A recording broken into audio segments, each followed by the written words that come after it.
3 words kept looping through the chamber, and no one moved. "Do not return."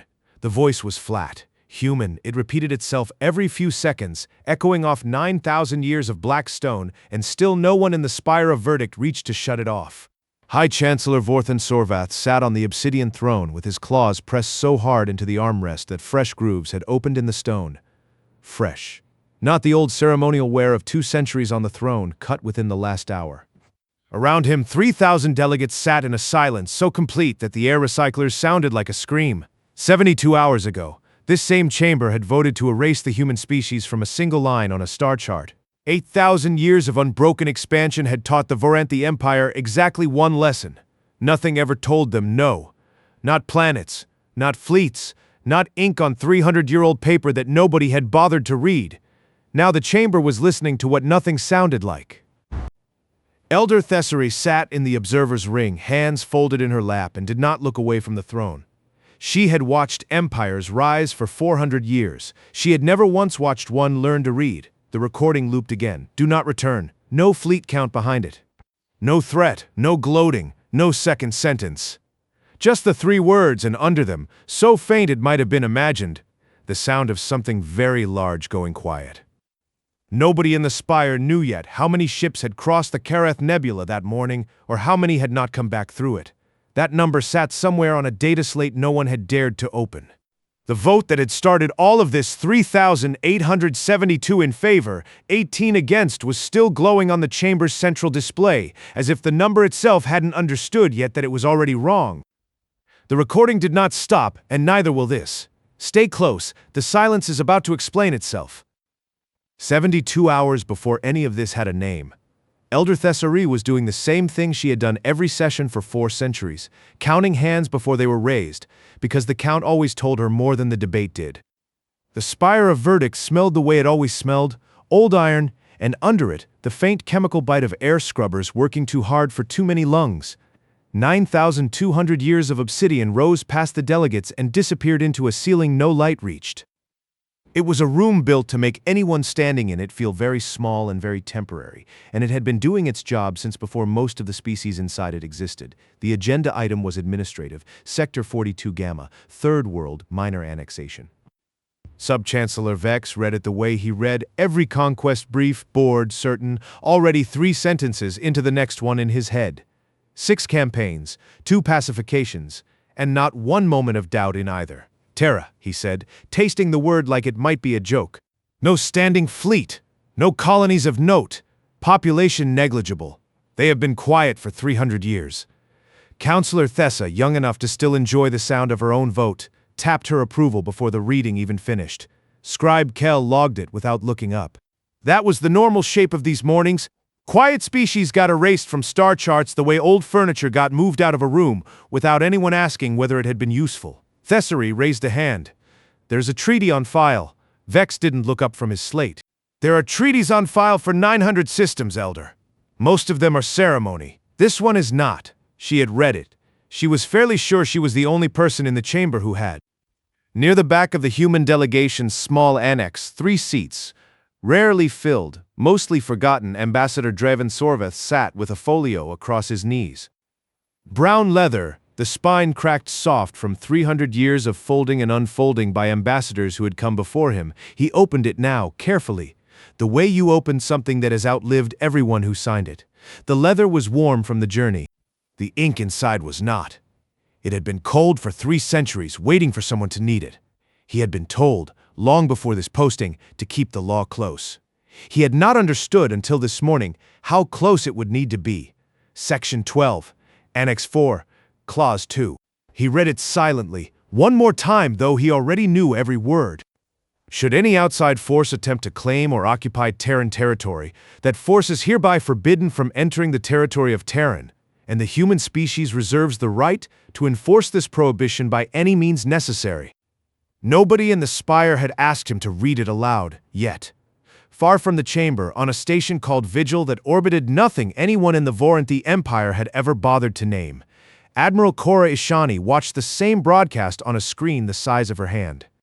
56 years old, gray at the edges, a face that did not move when it thought. She held a cup of tea that had gone cold 2 hours earlier and had not noticed because she was not really drinking it, she was just holding it. She had been holding some version of it for 30 years. "They're voting," said Lieutenant Commander Hara, 11 years in intelligence, still young enough to sound surprised by things Ishani had stopped being surprised by a decade ago. "It's not even close. It won't be," Ishani said. "They've never had to make it close before. No warning to the humans. No formal notice. No chance to answer before the count went up on a wall 9,000 light-years from the world it was deciding. The vote closed. 3,872 in favor, 18 against. Thessaly was one of the 18. So was the human annex, though its 3 votes barely registered against a number that large, the kind of number that erases the smaller ones just by existing next to them. High Chancellor Vorthan Sorveth rose from the obsidian throne to speak, and the chamber went quiet in the way it always went quiet for him, not from fear exactly, but from 800 years of never once being interrupted. "The Varanthe Empire claims these systems," he said, in a voice that had announced 47 conquests before this one and expected this to feel exactly the same. "Terran territory is annexed, effective immediately. Compliance is expected within 5 standard days." He did not ask if anyone objected. Nobody ever did. Ambassador Draven Sorveth stood, folio still open in his hand, and requested the floor. The Chancellor's gaze slid to him the way it slid to anything small and beneath consideration. "The priority 4 delegation," he said. "Not quite a question, not quite an insult, somewhere comfortably between. You have 30 seconds. I only need 1, Draven said. "There is a treaty. The Valdari Empire, your predecessor state, signed it 300 years ago. It has never been repealed. It has never even been read by anyone currently sitting in this chamber." A ripple of something moved through the delegates, not concern. Curiosity, the way a crowd gets curious right before it starts laughing. Vorthan's claws did not move yet from the armrest. That would come later. For now they stayed still, patient, the patience of something that had never once needed to be afraid of a piece of paper. "Read it then," he said, "since you clearly came prepared to." Draven looked down at the folio. The ink had waited 300 years for this exact sentence to be spoken aloud, and it did not care that almost no one in the room understood yet what they were about to hear. "Section 12, he said. "Annex 4, Clause 2. His voice did not shake. "Should any outside force attempt to claim or occupy Terran territory, that force is hereby forbidden from entering the territory of Terran, and the human species reserves the right to enforce this prohibition by any means necessary." Silence. Then, from somewhere near the throne, a single soft sound that might have been a laugh trying to decide if it was allowed to happen. "That," said High Chancellor Vorthan Sorveth, "is meaningless. I have never heard of this document in my life." "You chose not to read it," Draven said. "That is not the same thing as it not existing." Elder Thessaly watched the Chancellor's claws finally move, one slow drag against the armrest, the first mark of what would in 72 hours be a set of fresh grooves cut into 9,000 years of stone. No fear in it yet. Just the faint, distant itch of something ancient discovering it did not like a new sound. No treaty had ever stopped them. No delegation had ever finished a sentence like that one. No one in the chamber had ever watched Vorthan Sorveth go still the way he went still now. Not with worry, not yet, just with the particular quiet of a man recalculating something he had never expected to need to recalculate. Vorthan Sorveth did not sit back down. Instead, he descended 2 steps from the throne, something he had not done in a session in over a decade, and crossed to where Ambassador Draven Sorveth still stood with the folio open in his hands. "You misunderstand your position," the Chancellor said, quiet enough that only the front rows caught it clearly. "A treaty is a courtesy extended between equals.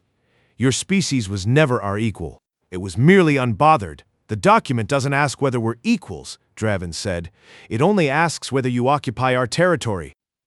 You've already announced that you intend to. Then I withdraw nothing." Vorthan's voice climbed, filling the chamber the way it always did, the way it had filled 47 other chambers on 47 other worlds before this one. "The first expeditionary fleet departs within the hour. 1,200 ships. You may read your ink to them as they land."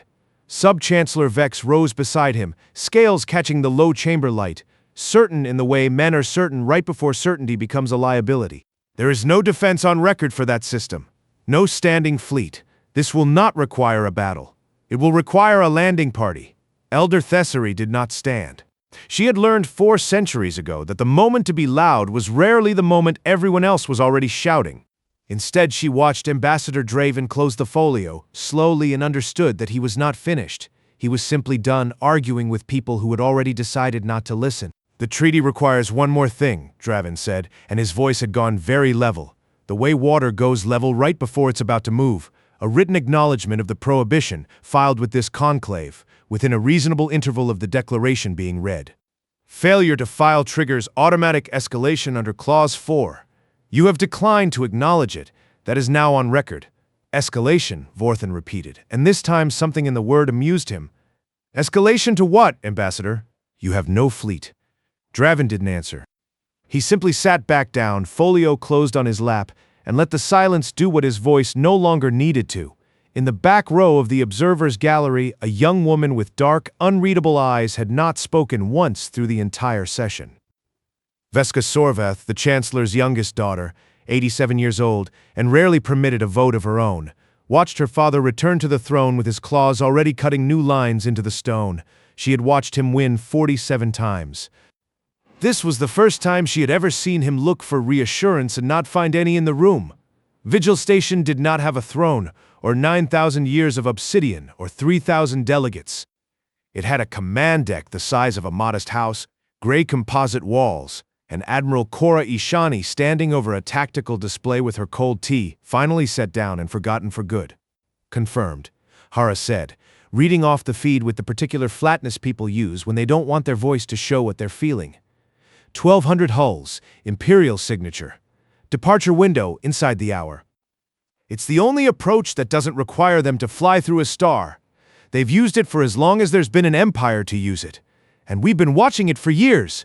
Ishani did not smile, exactly, but something in her face loosened by a fraction. Entry vector projects through the Kareth Nebula matches every previous incursion pattern in the archive. It would, Ishani said. The particular ease of a person finally being allowed to do the thing they had spent 3 decades preparing to do. Wake the grid. Hara's hands moved across the console, and for a moment nothing on Vigil Station looked any different at all. No lights changed, no alarms sounded. Nothing that would have told an outside observer that anything of consequence had just happened. That was, Ishani thought, rather the point. 30 years of quiet had been the whole design. The Terran defense grid had not been announced, requisitioned, or debated in any chamber that answered to anyone outside the Sol system.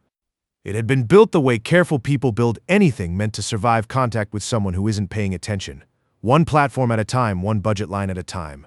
Funded under headings dull enough that nobody with an empire to run ever thought to ask what they meant. 42 capital ships, enough automated platforms strung across the Kareth approach to make the empty space between worlds into something considerably less empty than it looked on any chart the Voranthi had ever drawn. They're not going to see it, Hara said. It wasn't quite a question, no. Ishani agreed.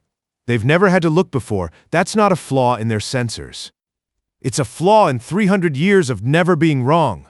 She keyed the comm to a channel that wouldn't be answered for hours yet, and recorded 3 words she had been carrying, unspoken, since long before this morning's vote. She did not send them, not yet. She simply wanted them ready. 1,700 kilometers away, in the Inkwell, the small diplomatic annex the Empire had allotted the human delegation, more storage closet than office, Ambassador Draven Sorvath sat alone with the folio open on the desk in front of him. He was not reading it.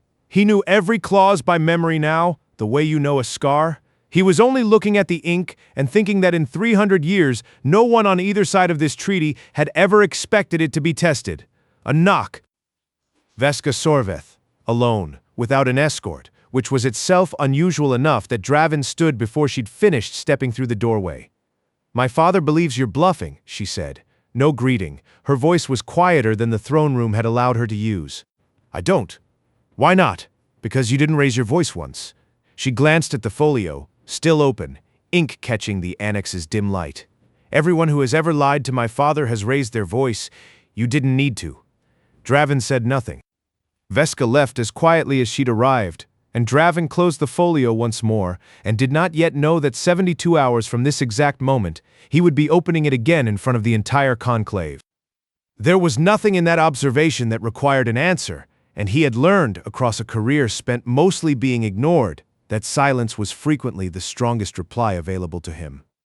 In a chamber gone so silent it would remember the sound of nothing for the rest of its 9,000-year existence. The first expeditionary fleet crossed into the Carath Nebula 70 hours later, exactly on schedule, exactly along the route it had used for longer than most of its crews had been alive. Admiral Vex stood on the flagship's bridge and watched the sensor returns come back clean. No contacts, no fortifications, nothing at all where the charts had always shown nothing. "Territory of Terran," he said to no one in particular, tasting the phrase the way he'd tasted it in the chamber, still faintly amused by it. "Let's see what they think they're going to enforce it with." Behind him, unlogged on any Imperial chart, 42 ships that had been sitting dark and silent for 3 decades finished their final systems check and waited. Admiral Vex never got to finish tasting his own amusement. The grid did not announce itself. It didn't need to. One moment the sensor returns were clean, and the next, space along the Carath approach simply stopped being empty, not with light, not with warning, but with the particular silence of something that had been waiting so long it no longer needed to hurry. Vex's demand for surrender went out on every open channel his fleet carried. He gave the human system a handful of minutes to comply, the way he'd given 47 other worlds a handful of minutes before this one. Certain the silence that answered him was fear. It wasn't. It was the sound of mines already armed and platforms already tracking, waiting for the fleet to finish drifting deeper into range before anyone bothered to fire a shot that might warn the ships behind it. Elder Thessaly was not on Vigil Station and never would be. She sat in the spire of Verdict, in the same seat she had occupied for 400 years, watching a secondary feed the Conclave's War Office had patched through out of habit rather than expectation. She did not gasp when the first Terran platforms opened fire. She had spent her whole long life reading documents no one else bothered to read, and she recognized in the shape of what she was watching the particular silence of a species that had been planning this for longer than anyone in the chamber had thought to ask. "They're not falling back," said someone near her, Counselor Thessa, the same young voice that had voted yes without hesitation 72 hours earlier, now leaning forward with her hands pressed flat against the rail. "Why aren't they falling back?" "Because their sensors never saw the mines," Thessaly said quietly enough that only Thessa heard it. "You cannot retreat from a wall you don't know is there." On Vigil Station, Ishani did not raise her voice either. She stood over the tactical display with both hands resting flat on its edge, watching red contacts fold into wreckage one section at a time, and said almost nothing at all beyond the occasional flat confirmation to Hera. This was not a battle she needed to win with noise. The nebula doesn't care which direction they're pointed. What the Voranthi fleet did not understand could not understand. It had been won in the quiet parts of budget lines and unread treaty clauses, years before the first shot.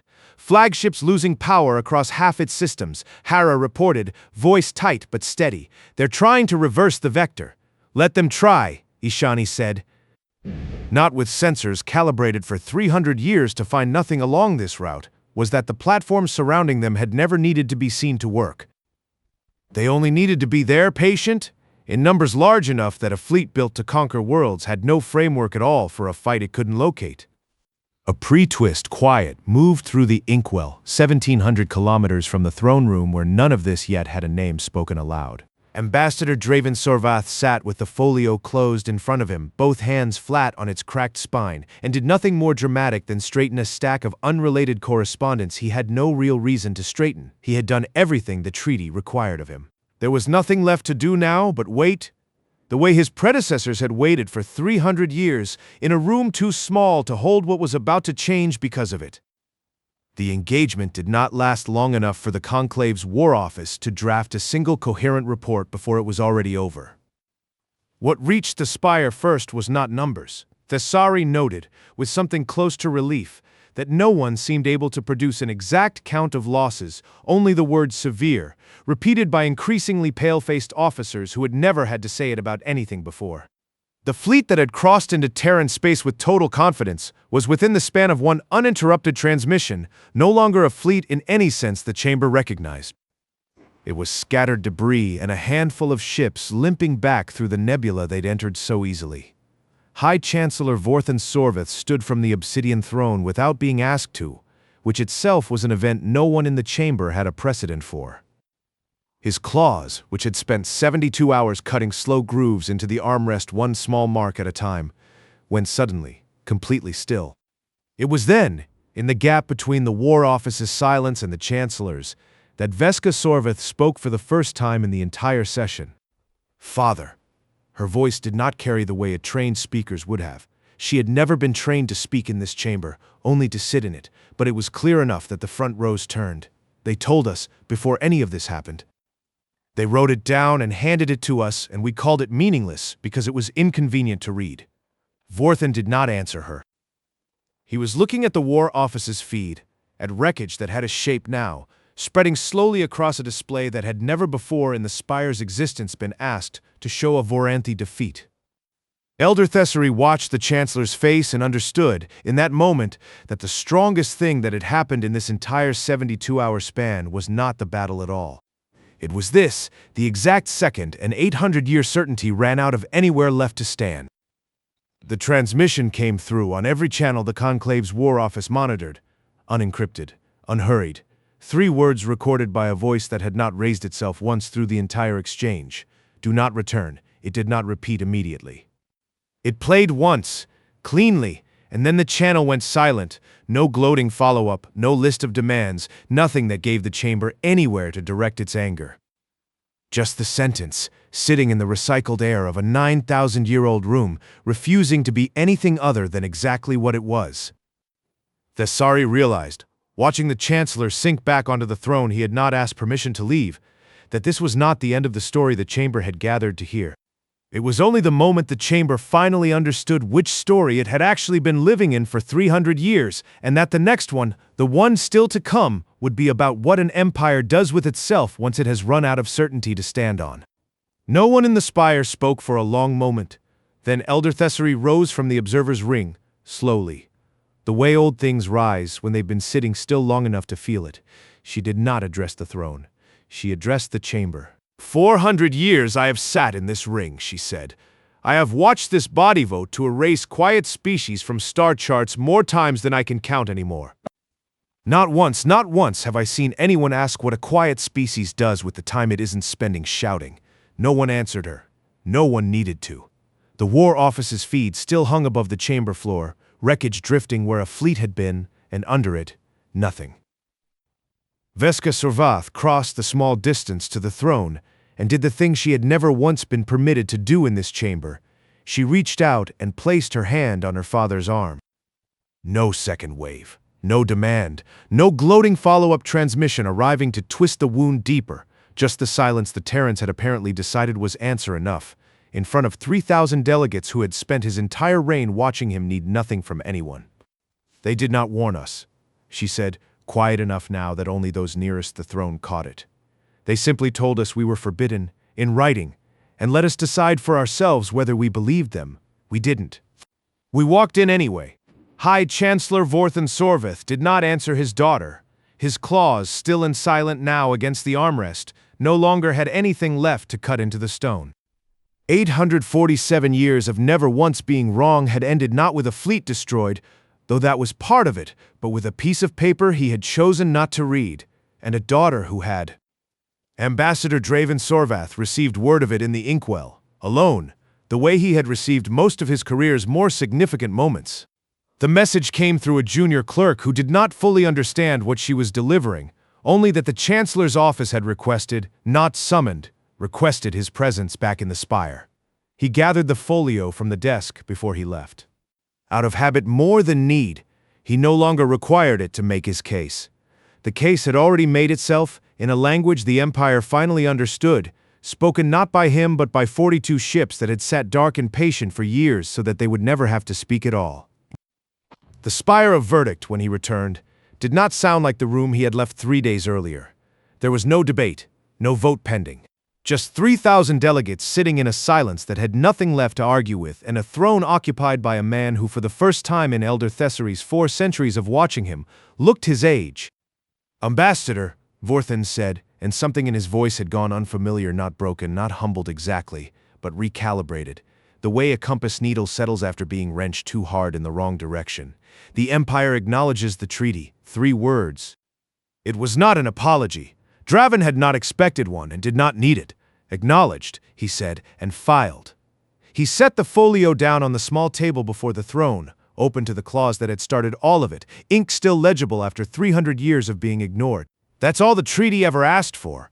Vorthen looked down at the page for a long moment, the first time Thessary realized, watching from the ring, that he had ever actually looked at it rather than past it. We measured strength in ships taken, he said, more to himself than to the room. You measured it in words never broken. Draven didn't answer that either. There was nothing in it that required correction. 3 months later, the reports reaching the Spire noted something the War Office's analysts struggled to phrase in a briefing that didn't sound absurd.